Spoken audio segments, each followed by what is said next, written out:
everyone, today we're going to do a tiki god cake. We're going to do a flat version, which will be a two-dimensional version, very popular for summer parties. So what I'm going to start with is a quarter sheet cake. You can also do this with a half sheet cake. You just need basically a sheet cake. So I've got quarter sheet, it's the 2 layers of cake with 1 layer of filling already in there.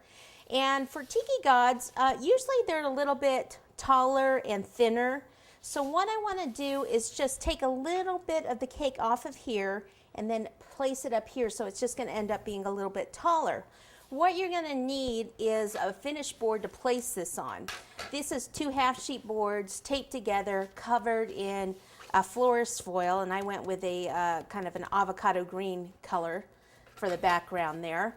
Notice that I went ahead and I just built my quarter sheet cake on a half sheet board. That way when I go ahead and move this cake over here, I'll still have some of this board, and then once I get the cake carved, we can go ahead and transport it over to the finished board. The Florist Foil is not FDA approved. That's why I usually build my cardboards, or my cakes on a regular cardboard and then just attach it to this with double-sided tape, which you'll see in a little while. Okay, so if you don't feel comfortable just carving it, you can just take a bag. This is a just parchment bag. There's no tip in it.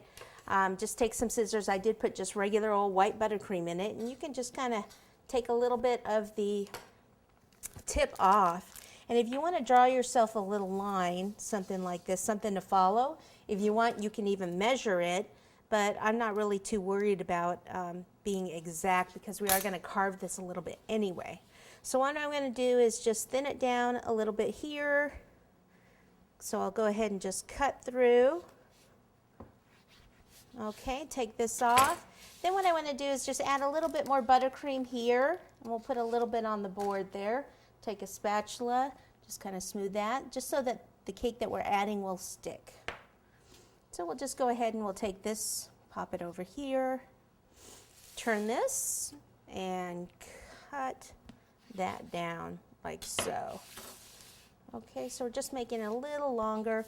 We could, if we wanted to, add just a little bit more, but see how it's going to be just a tiny bit short, so I'm just going to leave it at this, and I might use this. What you can do with this cake is actually add a little bit more on top.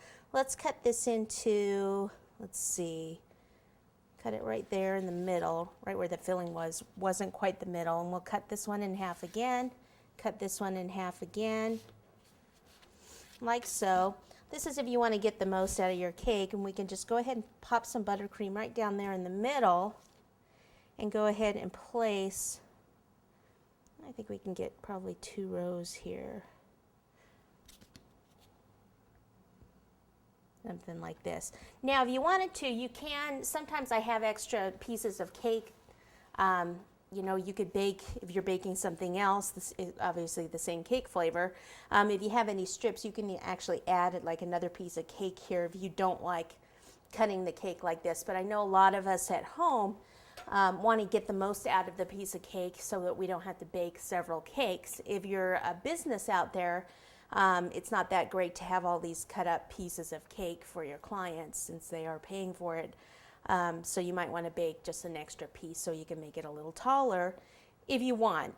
We could just leave it at this quarter sheet and just carve it down. It just won't be as thick. So I think I'll just go with what this is. I might just use one little piece for right in this area here. So let me cut this down.